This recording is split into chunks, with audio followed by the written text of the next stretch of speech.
Okay दोस्तों, तो हम लोग को एलिफेंट इन द रूम के बारे में बात करनी पड़ेगी, जो कि थी ओलंपिया की लाइव स्ट्रीमिंग। दोस्तों आप लोग को ये चीज ध्यान में रखनी पड़ेगी कि जो लास्ट वीडियो मैंने बनाई थी वो डायरेक्ट लाइव स्ट्रीम देख के बनाई थी एंड रिकॉर्डिंग के टाइम मेरे पास कोई भी और रेफरेंस वाली चीज नहीं थी। ओनली लाइव स्ट्रीम देख के मैंने डायरेक्ट अपने थॉट्स रखे थे आप लोग के सामने। उसके बाद दोस्तों काफी ऑनलाइन हम लोग को वीडियोस दिखी हैं, बॉडी बिल्डर्स की फोटोज दिखी हैं HD क्वालिटी में, एंड मुझे समझ नहीं आता दोस्तों की इतनी सड़ी हुई लाइव स्ट्रीम IFBB जैसी बड़ी ऑर्गेनाइजेशन कैसे प्रोड्यूस होने देती है। दोस्तों हर साल पता नहीं क्यों लाइव स्ट्रीमिंग की ये लोग सैचुरेशन बहुत ज्यादा एक्सट्रीम बढ़ा देते हैं, जिसकी वजह से स्क्रीन पे बहुत ज्यादा डार्कनेस हो जाता है। अब दोस्तों मैं फुल ब्राइटनेस में भी देख रहा था। आप लोग अगर मेरे कम्युनिटी पोस्ट में जाके जो मैंने एकदम पहले कॉल आउट की पिक अपलोड की थी दोस्तों, वैसी क्वालिटी मुझे नजर में आ रही थी। बट स्टिल मैं ये बोलूंगा कि जो मैंने लास्ट वीडियो में थॉट्स अपने रखे हैं वो गलत नहीं है। मैं काफी हद तक अभी भी वही मान रहा हूँ। बट अब जब high quality pictures, high quality photos हैं हम लोग के, तो क्यों नहीं उसको एनालाइज करके हम लोग ये देखा जाए कि कौन एक्चुअली में टॉप 3 में हर पोज में बेस्ट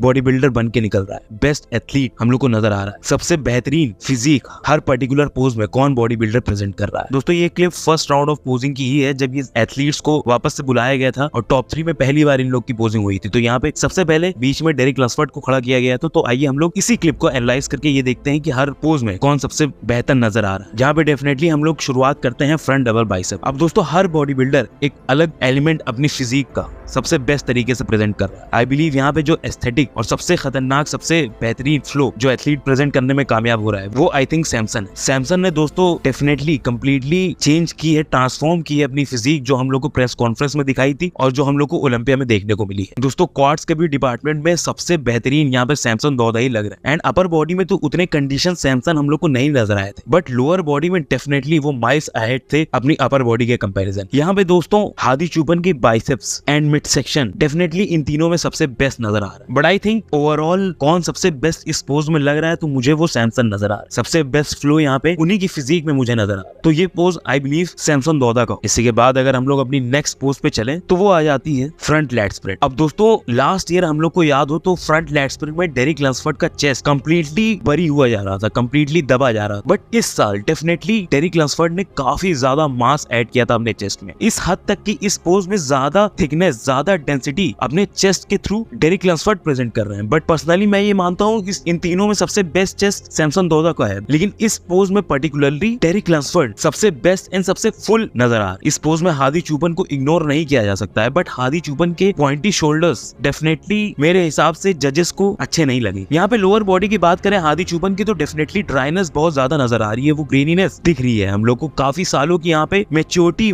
मसल की नजर आ रही है। वहीं दूसरी तरफ डेरिक लसफर्ड पे अगर हम लोग अपनी नजर ले जाए तो वहाँ पे हम लोग डीपली डग आउट डेफिनेशन देख सकते, बट उतनी ज्यादा ग्रेनीनेस, उतनी ज्यादा मैच्योरिटी नहीं देख सकते। लेकिन दोस्तों सैमसन मुझे लगता है लोअर बॉडी में यहाँ पे इन दोनों एथलीट्स का कॉम्बिनेशन प्रेजेंट कर रहा है, जहाँ पे वो डेंसिटी, मैच्योरिटी के साथ साथ अच्छी डेफिनेशन, डग आउट डेफिनेशन भी प्रेजेंट करने में कामयाब। लेकिन दोस्तों ओवरऑल पोज की बात की जाए तो ये एक्सट्रीमली क्लोज नजर आ रहा है और मैं समझ नहीं पा रहा हूँ कि किस एथलीट को यहाँ पे ये पोज दिया जाए। दोस्तों इस पोज को थोड़ा डिफरेंट एंगल में देखते हैं, तब देखते हैं जब हादी चुपन बीच में थे, देखते हैं कौन तब बेहतर लग रहा था। कम ऑन गाइस, अब यहाँ पे भी बहुत मुश्किल है, यहाँ पे भी इजी नहीं है। अब आप लोग डेफिनेटली कमेंट में बताइए कि कौन बेहतर लग रहा है। यहाँ पे अब मैं थोड़ा सा ज्यादा लीन हो रहा हूँ हादी चुपन की तरफ, but we can't deny the chest thickness of Derek Lunsford और आर्म की भी थिकनेस। इन दोनों डिपार्टमेंट में बहुत ज्यादा मास दिखाते हुए यहाँ पे नजर आ रहे हैं डेरिक लसफर्ड। ऊपर से उनके शोल्डर भी काफी ज्यादा राउंड नजर आ रहे हैं, बट हादी चुपन के लेग्स को डिनाई यहाँ पे नहीं किया जा सकता है, हादी चुपन के एब्स को यहाँ पे डिनाई नहीं किया जा सकता है, मिड सेक्शन को नहीं डिनाई किया जा सकता है। और यहाँ तक कि इतने कंडीशन थे, भले ही इस हम लोग को फुटेज में उतना क्लियर ना नजर आ रहा हो, लेकिन हादी चुपन इतने कंडीशन थे कि उनके अपर एब्स तक में स्ट्राइशंस हल्की फुल्की नजर आ रही है। दोस्तों इसी के साथ हम लोग चलते हैं अपनी नेक्स्ट पोज की तरफ। अब दोस्तों बॉडी बिल्डर्स को सिर्फ पोज पे ही नहीं जज किया जाता, ट्रांजिशन में भी जज किया जाता है। अब यहाँ पे ट्रांजिशन के टाइम तो डेफिनेटली डेरिक लसफर्ड जीत चुके हैं। डेरिक ने जिस तरीके से अपनी बैक यहाँ पे खोली है, जिस तरीके से अपनी वर्ल्ड क्लास लैट्स को फ्लेयर किया है, उसमें डेफिनेटली जजेस ने एक्स्ट्रा पॉइंट दिए होंगे डेरिक लसफर्ड को। दोस्तों अगर पोज पे चले तो पोज भी आई बिलीव ये डेरिक लसफर्ड का है। आई ट्रू हार्टेडली बिलीव यहाँ पे सबसे बेस्ट, सबसे बैलेंस, सबसे डेंजरस एंड सबसे राउंड, सबसे कंडीशन भी एथलीट डेरिक लसफर्ड नजर आ रहे हैं और दोनों एथलीट्स भी अच्छे लग रहे हैं आई बिलीव। लेकिन इस पोज में सैमसन को मैं नंबर 2 रखना चाहूंगा। हादी अनफॉर्चुनेटली इस पोज में इन दोनों एथलीट्स के सामने स्मॉलर नजर आ रहे हैं, डाउन साइज नजर आ रहे हैं। और यहाँ पे हम लोग डेरिक लसफर्ड की चेस्ट की स्ट्राइशंस को डेफिनेटली नहीं मिस कर सकते हैं। यहाँ पे अच्छी खासी डेंसिटी के साथ साथ हम लोग अच्छी खासी स्ट्राइशंस भी देख सकते हैं डेरिक लसफर्ड की चेस्ट में। तो इंप्रूवमेंट तो अच्छी खासी की है डेरिक ने यहाँ पे अपने वीक पॉइंट पे। नेक्स्ट पोज की तरफ चले जो कि आ जाती बैक डबल बाइसेप्स। दोस्त। अब आई थिंक आप सब लोग बहुत ही आराम से इस पोस्ट को भी कंफर्टेबली डेरिक लैम्सफोर्ड को देंगे, बट आई थिंक यहाँ पे हम लोग हादी चुपन की जो इम्प्रूवमेंट हुई है उनकी बैक में, उसको डिनाई नहीं कर सकते। अच्छी खासी इम्प्रूवमेंट हादी चुपन ने की है, बट उनकी back no way close to Derek Lunsford नजर आ रही है। साथ ही साथ डेरिक लैम्सफोर्ड के ग्लूट्स यहाँ पे सबसे बेस्ट नजर आ रहे हैं तीनों में, बट हैमस्ट्रिंग की बात करें तो डेफिनेटली वहाँ पे हादी चुपन सबसे ज्यादा सुपीरियर बॉडी बिल्डर नजर आ रहे हैं। वहीं सैमसन ने भी अच्छी खासी इस पोज में इम्प्रूवमेंट की है, एंड आई थिंक यहाँ पे बैक की अगर सिर्फ बात करें तो शायद नंबर 2 पे सैमसन दौदा हो, बट ओवरऑल बॉडी की बात करें तो नंबर 2 पे यहाँ पे मैं हादी चुपन को देख रहा हूँ। बट डेफिनेटली इजिली ये पोज डेरिक लैम्सफोर्ड का हो। लोग अगली पोज पे चले तो वो आ जाती है बैक लेट्स। अब दोस्तों बैक डबल बाइसेप्स करते टाइम तो हादी चुपन के बैक में हम लोग को इतनी वेट नहीं नजर आती है, बट जब लैट स्प्रेड करते हैं तो हादी चुपन कमाल की अपनी लैट्स खोलते हैं और काफी ज्यादा वाइड नजर आ। लास्ट ईयर मैंने ये पोज इजिली हादी चुपन को दी थी, बट दोस्तों इस साल ये केस नहीं लग रहा है। इस साल यहाँ पे बहुत ही डेंजरस, बहुत ही राउंड, बहुत ही एस्थेटिक, बहुत ही फ्रीकी भी डेरिक लैम्सफोर्ड नजर आ रहे हैं। कमाल की डगआउट ग्लूट्स के साथ साथ बहुत ही राउंड ट्रैप्स, उसी के बगल में उनके शोल्डर्स और उनके लेट्स एक कमाल का लुक दे रहे हैं यहाँ पे डेरिक लैम्सफोर्ड को, जो कि कोई भी और बॉडी बिल्डर, कोई भी और एथलीट स्टेज पे डेफिनेटली रेप्लिकेट नहीं कर पा रहा। वो जो फ्लो की हम बात करते हैं वो यहाँ पे डेफिनेटली डेरिक लैम्सफोर्ड की फिजिक में ज्यादा नजर आ रहा है। दोस्तों हम अगर यहाँ पे सैमसन दौदा की बात करें तो सैमसन दौदा भी अच्छे लग रहे हैं इस पोज में। दोस्तों मेरा ये मानना है कि सैमसन दौदा अगर हार्ड आए होते, कंडीशन और ज्यादा आए हो, डेफिनेटली प्रेस कॉन्फ्रेंस के कंपैरिजन में अच्छी खासी इंप्रूवमेंट की है। लेकिन अगर मेरा ये मानना है कि डेरिक लैम्सफोर्ड के ही बराबर अगर कंडीशन में आए होते सैमसन, तो मिस्टर ओलंपिया उनको बनने से कोई नहीं रोक सकता था। बट जो करंट पैकेज है उस हिसाब से दोस्तों यहाँ पे इस पोज में तो खास करके डेरिक लैम्सफोर्ड आ। इसी के साथ हम लोग अपनी नेक्स्ट पोज पे चले तो वो आ जाएगी साइड ट्राइसेप्स। अब दोस्तों साइड ट्राइसेप्स में nobody looks better than Hadi Choopan, but इस साल डेफिनेटली अच्छा खासा कम अप किया है डेरिक लैम्सफोर्ड ने भी इस पोज, खास करके उनका साइड लेग तो कमाल का यहाँ पे नजर आ रहा है। वही सैमसन दौदा की अगर बात करें तो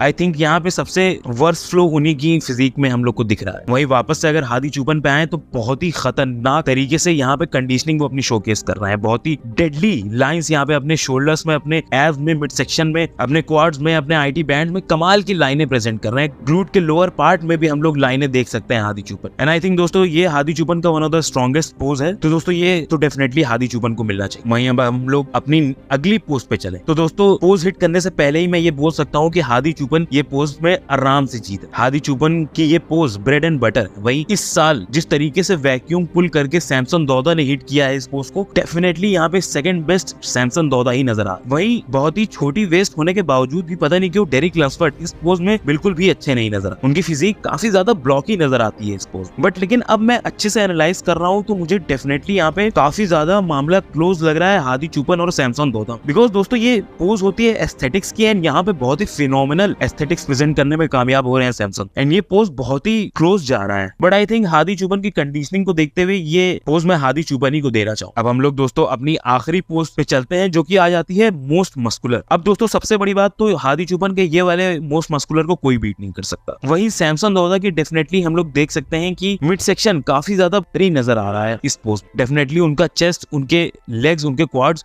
बहुत ही खतरनाक नजर आ रहे हैं, और इस पोज में सैमसन की ये वाली फोटो में तो हम लोग देख ही सकते हैं बहुत ही डेंजरस नजर आ। बट अगर इस क्लिप की माने और एथलीट्स के बगल में कंपेयर होता हुआ देखे तो सैमसन दोस्तों यहाँ पे वीकेस्ट नजर आ रहे हैं। यहाँ पे कमाल का ये क्रैम मोस्ट मस्कुलर भी डेरिक लैम्सफोर्ड हिट कर रहे हैं, बट आई थिंक यहाँ पे कंडीशनिंग के चलते ये पोज हादी चुपन को आराम से मिलना चाहिए। दोस्तों at the end of the day यहाँ पे हम लोग डेफिनेटली डिनाई नहीं कर सकते कि डेरिक लैम्सफोर्ड ने अच्छी खासी लास्ट ईयर से इंप्रूवमेंट की है अपनी फिजिक। उतनी इंप्रूवमेंट जितनी इंप्रूवमेंट में जजेस आई बिलीव उनको बेहतर देख रहे हैं, जितनी इंप्रूवमेंट में जजेस आई बिलीव उनको ही देंगे ये ट्रॉफी। लेकिन दोस्तों मेरा ये मानना है कि लास्ट ईयर की तरह इस साल गैप उतना ज्यादा बड़ा नहीं है। लास्ट ईयर की तरह इस साल हम लोग को डेफिनेट विनर नहीं नजर आ रहा है देखते ही। लास्ट ईयर की तरह इस साल अगर डेरिक लैम्सफोर्ड जीतेंगे तो इसको इतनी बड़ी रॉबरी नहीं कहा जाएगा। दोस्तों आप लोगों क्या ओपिनियन है, आप लोग डेफिनेटली कमेंट्स में बताइएगा। इसी के साथ आप लोग को अगर ये वीडियो अच्छी लगी हो तो लाइक कर दिए, सब्सक्राइब कर दिए काफजिला हिंदी चैनल को, बेल आइकन दबा दीजिए। चलिए आपसे अगली वीडियो मिलते हैं, तब तक के लिए बाय।